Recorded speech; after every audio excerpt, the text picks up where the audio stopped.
ऐसी कौन सी बात है जिस पर ठाकुर जी इतने रीझ गए?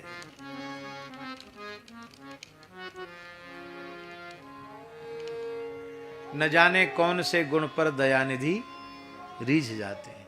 कौन सा गुण था ये? काली नाग का सबसे बड़ा गुण है कि उसने भगवान के सामने कोई छल कपट नहीं रखा, अपने आप को खोल कर रख दिया भगवान के सामने। यही भगवान को प्रिय है। निर्मल मन जन सो मोही पावा, मोही कपट छल छिद्र न भावा।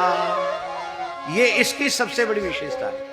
इसकी वाणी में कहीं कपट छल छिद्र नहीं है। हम लोग बनावटीपन नहीं छोड़ पाते, ना भगवान के सामने बनावटीपन छोड़ें, ना संत के सामने बनावटीपन छोड़ें।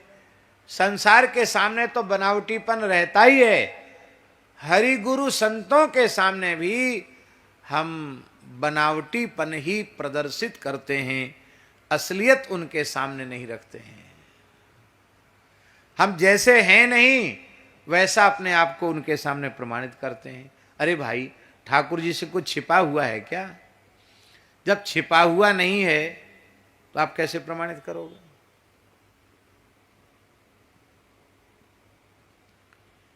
ऊंची कक्षा पर पहुंचे हुए जो जीव होते हैं उनके भी दृष्टि के सामने कुछ भी नहीं छिपता है।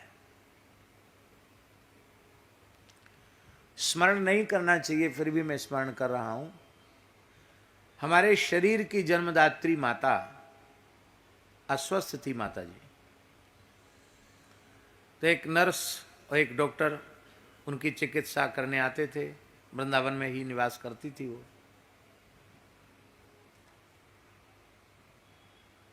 तो माता जी ने वो नर्स जो सेवा में आई उनसे पूछा कि तुम्हारा नाम क्या है?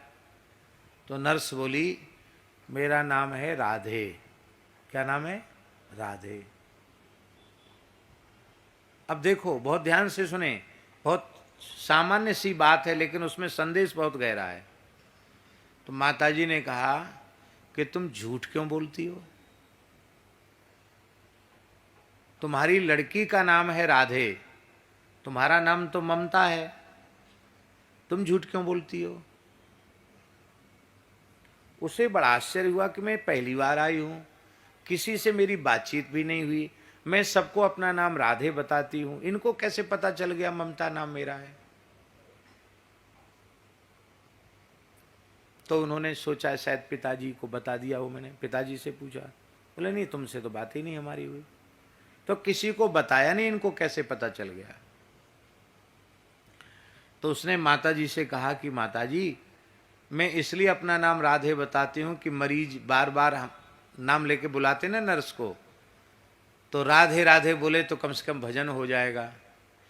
तो इसलिए मेरा अभ्यास है, मैं मरीजों को अपना नाम राधे ही बताती हूँ। बोले तुम्हारा अभ्यास जो रहे वो तुम अपने पास रखो, हमसे झूठ मत बोलो। क्यों? मैंने अपने संपूर्ण जीवन में कभी असत्य भाषण नहीं किया है, इसलिए मुझसे कुछ छिपता नहीं है। कोई झूठ मेरे सामने बोल नहीं सकता। माता जी ने कहा, मेरे सामने कोई झूठ नहीं बोल सकता। और कुछ पूछना हो तो और कुछ भी बता दूं, मैं सब कुछ जानती हूं।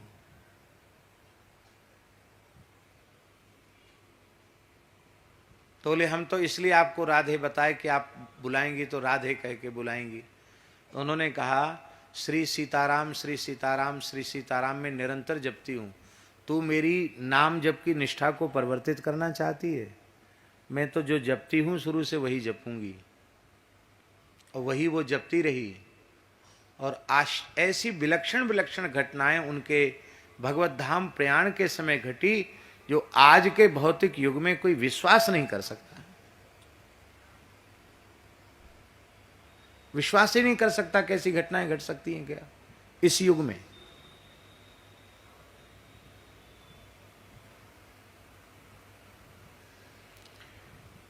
लोग भेद में जी रहे हैं कि राम राम करेंगे तो कृष्ण भगवान कैसे मिलेंगे, कृष्ण कृष्ण कहेंगे तो राम जी कैसे मिलेंगे। जीवन भर श्री सीताराम जपा और राधा रानी अष्ट सखियों के सहित स्वयं निकुंज में लेने उनको आई।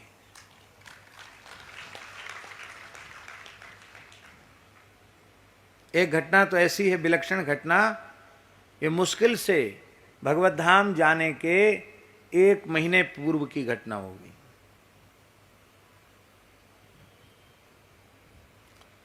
सवेरे का समय था, तो उन्होंने कहा कि मैं बहुत थक गई हूं, मेरे थोड़े पैर दबा दो। नर्स को कहा। तो उसने कहा कि आप चलती फिरती तो है नहीं, आपके तो यूरिन में नली पड़ी हुई है और आप तो चलती तो है नहीं, थोड़ा बहुत चलाते, व्हील चेयर पे चलाते हैं, आप चलती तो है नहीं, आप कैसे थक गई? तो उन्होंने कहा कि आज हम भांडीर बन गई थी। भांडीर वन यमुना जी के उस पार, जहां ब्रह्मा जी ने राधा कृष्ण का विवाह करा। कौन भांडीर वन? तो माता जी बोली, जहां ब्रह्मा जी ने भगवान राधा कृष्ण का विवाह कराया था। कौन लेके गया आपको? एक संत और थे, ईश्वरदास जी। कौन लेके गया आपको? राधा रानी आई थी अष्ट सखियों के साथ, हमको लेके गई। राधा रानी नहीं बोलती थी, राधा सखी बोलती थी। राधा सखी लेने आई थी, वो हमको लेके गई वहां। वहां खूब खेले हैं, अब हमको पहुंचाने आई हैं वो। तो पैदल पैदल गई, पैदल पैदल आई, इसलिए थक गई हूं। तो उसने क्या समझा, नर्स माता जी ने, कि इनको सपना हुआ होगा, सपने में गई होंगी। तो उनसे बातचीत छोड़ के किसी दूसरे से बात करने लगी और बोली, अब हम अपने स्थान पे आ गए हैं, अब तुम जाओ जाओ अपने वहां जहां से आई वहीं चली जाओ। उसने पूछा, आप किससे बातचीत कर रही हैं? बोले, किससे बातचीत कर रही हैं? सामने राधा रानी खड़ी है, तुम्हें तो विश्वास है नहीं, सामने राधा रानी खड़ी है, कैसी हैं? तो चरण महावर से लेकर के चंद्रिका तक संपूर्ण स्वरूप का वर्णन किया, नक्सिक वर्णन किया। दाहिनी तरफ एक सखी खड़ी है, क्या नाम है? बोले, रंग देवी नाम है। दूसरी तरफ कौन है? बोले, तुंग विद्या है। अब ये नाम उनको याद नहीं थे माता जी को, ललिता विशाखा नाम तो याद थे। सब सखियों का श्रृंगार, सब कुछ वर्णन किया उन्होंने। और इसके बाद कहा कि अब तुम थोड़ा बच के जाना, गेट खोल दो, वो चली जाएं, द्वार खोल दो, देखो तुम्हारा शरीर उनसे छू न जाए। वो नर्स जैसी उधर से निकली, उसके सारे शरीर में रोमांच हो गया। और ऐसी दिव्य सुगंध, आज भी उस कक्ष में वो दिव्य सुगंध है। आज भी, इतना समय हो गया, आज भी उस कक्ष में दिव्य सुगंध है।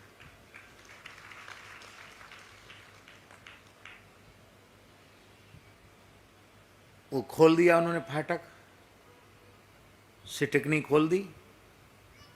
फिर आई, बोलो आश्चर्य की बात है। तो बोली, देखो वो जहां राधा रानी खड़ी थी, उनके चरणों की रज वहां पड़ी है, उसको उठा लो, किसी का पैर ना पड़ जाए। तो देखा तो वहां रज। अब उनको डॉक्टर के अनुसार माता जी को कमरे में दिन में कई बार पोछा लगाया जाता था, इसलिए कि कोई उनको इन्फेक्शन ना हो जाए, क्योंकि नली वगैरह पड़ी हुई है। इसलिए बार बार कमरे में पक्का फर्श और वहाँ डिटॉल डाल करके, ये क्या कहते, डिटॉल कहते, क्या कहते, फिनाइल, वो डाल करके पोछा वगैरह लगता था। तो वहाँ धूल मिट्टी आने का क्या काम, और सवेरे सवेरे आने का क्या काम।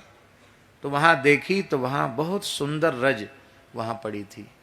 फिर बोली, उधर जो रज है वो सखियों की चरण रज है, उसको अलग रखना है, इसको उसको मिलाना नहीं। आज भी दोनों चरण रज अलग अलग रखी हुई है। फिर बोली कि तुम्हें विश्वास नहीं है ना, हमारे हाथ खोल दो। तो हाथ उनको रात को थोड़े कपड़े से बांध देते थे, क्यों? वो नली निकाल लेती थी, फिर उनको कष्ट होता था नली डालने में, इसलिए हाथ कपड़े से ऐसे बांध। बोले, मेरे हाथ खोलो। हाथ खोले तो दोनों हाथ में उन्होंने भांडीर वन की रज दिखाई, ये रज है भांडीर वन की। फिर बोले, मेरे पैर में देखो।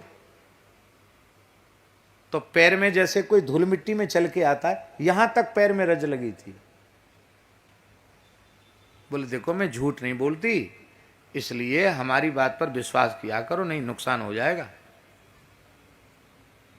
ऐसी 1-2 घटनाएं, कितनी घटनाएं।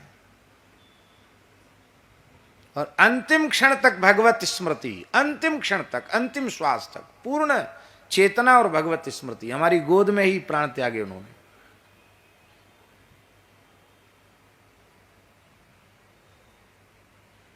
एकादशी को जब तुलसी शालिग्राम विवाह होता है, पूरा विवाह हो गया, सवेरे 4 बजे तो उन्होंने देह त्यागा। उसके पहले अक्षय नवमी आई। अक्षय नवमी को बोली हमको वृंदावन की परिक्रमा कराओ। अब अक्षय नवमी पे कितनी भीड़ होती है, अब उनको चलाए तो जा नहीं सकता था, व्हील चेयर पे ले जाना पड़ता है। तो डॉक्टर ने, नर्स ने कहा कि आपके शरीर की स्थिति भीड़ भाड़ में जाने लायक नहीं है, ऑक्सीजन लेवल गिर जाएगा, तकलीफ हो जाएगी। तो रोने लगी कि हमारी इच्छा कोई पूरी नहीं कर रहा है। 10वीं को सवेरे बोली कि हमको मत ले जाओ, हम तो परिक्रमा कर आए अक्षय नवमी की। किसके साथ? हमारी राधा सखी आई थी, उनके साथ परिक्रमा करने गए थे। कहाँ से उठाई परिक्रमा? टटिया स्थान से उठाई, टटिया स्थान में पूरी की। टटिया स्थान के वृक्षों को वृक्ष नहीं मानना, वो सब रसिक संत हैं, वहां भी कलयुग का प्रवेश नहीं है, ये भी कहा। तो फिर उसने सोचा कि शायद सपने में गई होंगी, तो बोले मेरे पैर में देखो वृंदावन की रज लगी हुई है, मेरे हाथ में देखो ये टटिया स्थान की रज है। वो कहीं आई गई नहीं, कहां से रज आ गई?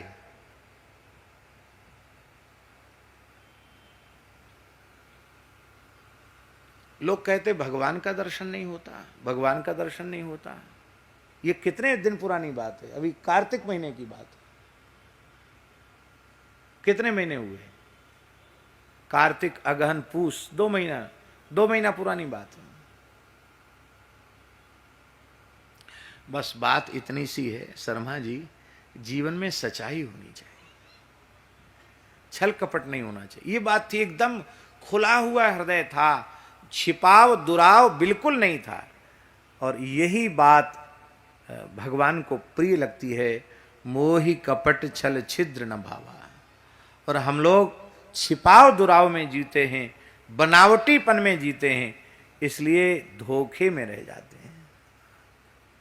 भगवत रसिक जी महाराज ने कहा, नाचें गावें चित्र बनावें, करें काव्य चटकीली, सांच बिना हरि हाथ नावें, सब रहनी है ढीली।